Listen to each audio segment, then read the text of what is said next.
What's poppin', T subs and T squad? Let me fix this camera.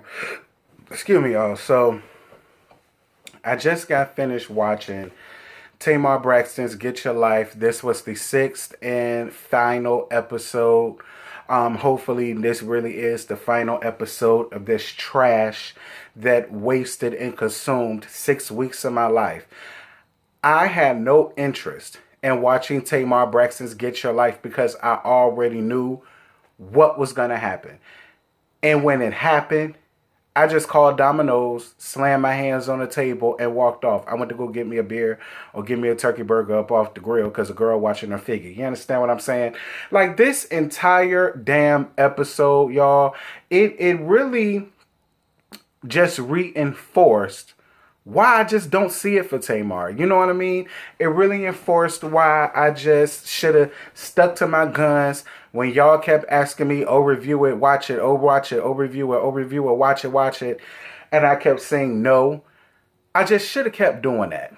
I should have kept saying no, and I should have just never did the shit. So here we go. Tamar and David are at his apartment, and they show us Goldie quitting, I guess. Then Michael asks Michael asks Tamar about what was her experience like for the show, and then David answers and starts going on and on about, oh, there were bumps in the road with that dude showing up at my house, dropping his son off. First of all, that ain't your fucking house. That's Tamar's house. Just like they was in that apartment that you was in. That's your house. Tamar's house is not your house. That's number one. Number two, that dude has a name. His name is the Vincent Herbert. Okay, that was Teddy Ruskins for a very long time, who in my opinion has way more money, way more class, and way more of a social status than you will ever have. And then it's shit like that. Like, I'm like, Tamar, if this is your show, why is he answering? This should have absolutely nothing to do with him. Like, sir, wasn't you the same one who kept saying how you would never be caught dead in a million years being on a reality TV show, and you're just solely here to support Tamar? Why are you answering her question? Like, it confused me. And then the part that really pissed me the hell off was seeing Tamar throw Goldie under the bus. Talking about, when he had every right to ask her those questions. And, if she didn't have the answers to give, she should have went home, thought about it, and tried again. And then came back and asked you those questions. Like, hold on, let me cut this down. I'm sorry, y'all. Like, Tamar pissed me the hell off. All the way the hell off. Now I see why you don't have no female friends. And now I see why you such a fag hag. Because, see, the fags that you got in your life, they're only using you for a paycheck. Neither one of them bum bitches are your real friends. And I also see why you choose to keep a lot of gay men around, because you just don't have the wherewithal or the confidence or the growth to be amongst other real women. Goldie never threw you under the bus. Goldie's problem was with David. She never threw you under the bus. And I wasn't mad at Goldie for quitting. This was a situation that was supposed to be about you and her. You allowed David to come in, fuck up your goddamn process, and now because she's tired of it, she's not finna deal with that, and she has every right to not want to deal with that. Now you want to sit up and throw her under the bus as if she was the one in the wrong? Really? Really?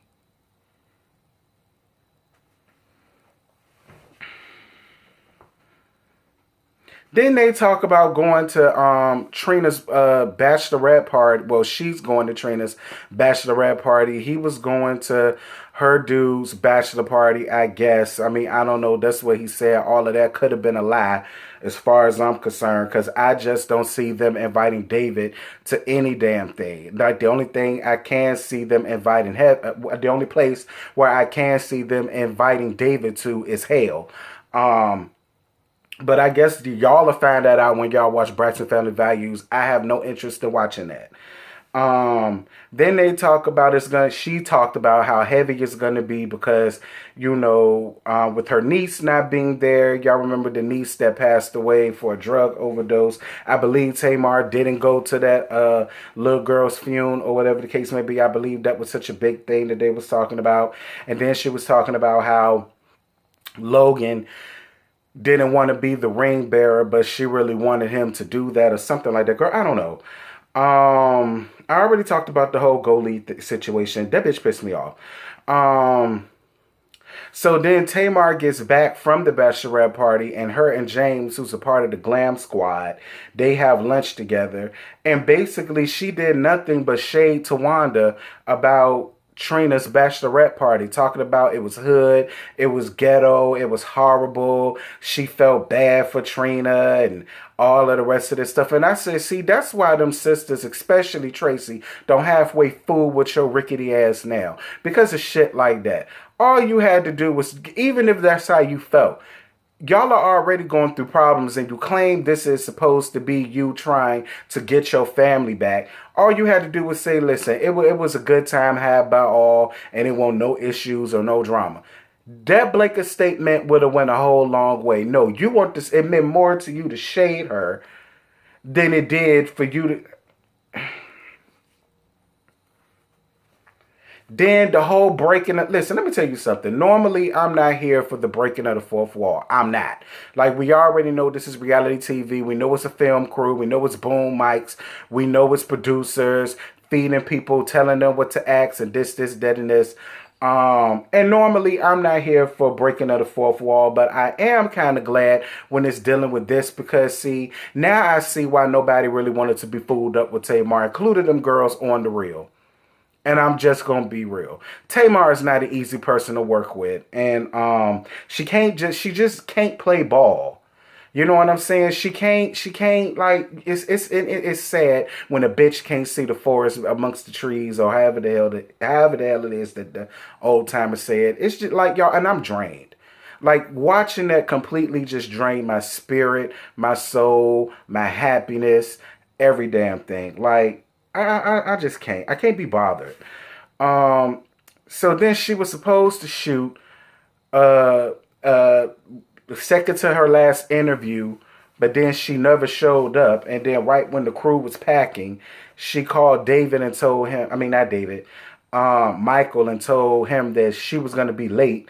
She got there at 6:47. She's telling them she got to leave at 7 o'clock. She can't hardly talk because she's so damn hoarse. Anyway, so then Mona meets up to talk to David, and then David was talking about how when she went to Trina's wedding, there was an incident that took place between her and Tracy, how Tracy was really upset, Tracy was really mad, and then thanks to David sticking his nose where the hell it don't belong, she's already upset.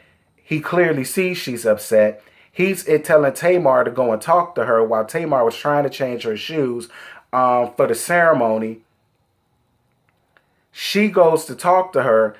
To let him tell it, Tracy just get up out of nowhere, pulls Tamar's hair, and then like takes her hands and bends her fingers back. I'm more than sure something led up to Tracy going off of the deep end the way that she did. However, Tracy, that was not the time or the place for that.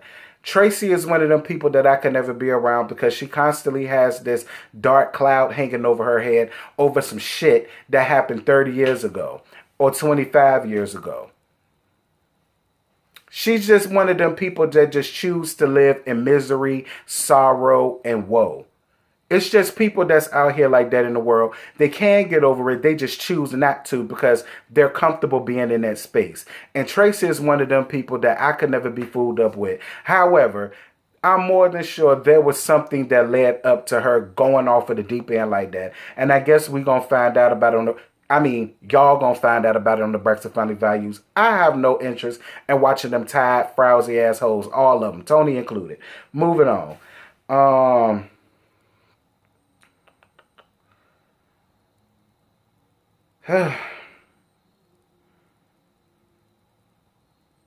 Then Tamar goes down to Mona Me Entertainment, and Mona has her watches the footage to see what they had so far. And then, she talked about the whole Tracy thing. They wanted her to go down that avenue. Tamar gave an excuse saying that Tracy didn't want to talk about it. Maybe Tracy don't want to talk about it, but you could have talked about your side of it and you chose not to. Then they talked about hold on, but something else. I don't know. It was a whole bunch of bull crap that went up with that. And then Mona left because she has something to do. And then Tamar watched the rest of it. And then she got upset for what she saw. And so then the next day for her final interview, she shows up with a whole damn attitude. This man is asking her questions. She's choosing not to answer none of the questions. Michael says, listen, Tamar, can you please just give me something when I'm asking you these questions? Then she gets all upset, all in her bag, saying that they done stabbed her in the back. And then she got up and left. And then her lawyer encouraged her to come back. And so she came back, but her lawyer asked her the questions.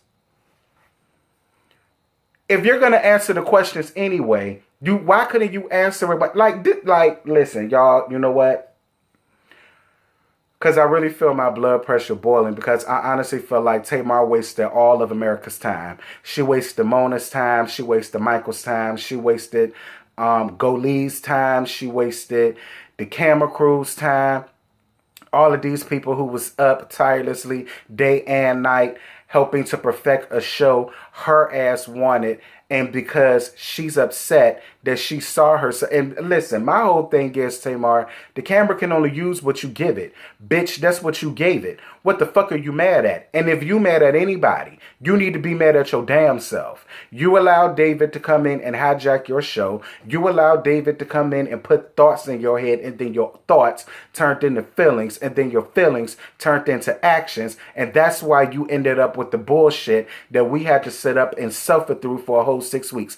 Don't bring Tamar back on reality TV no more. Please don't bring Tamar back. Anything dealing with Tamar, y'all, do not ask me to watch it. I'm telling you now, I'm not watching it. I'm not watching it. Like this whole thing is 6 weeks of my life on a Thursday night for a whole hour that I will never get back. I can never reclaim this time back. I blame y'all because I said I wasn't going to watch that bitch. I blame y'all. And with that, I'm gone. Bye.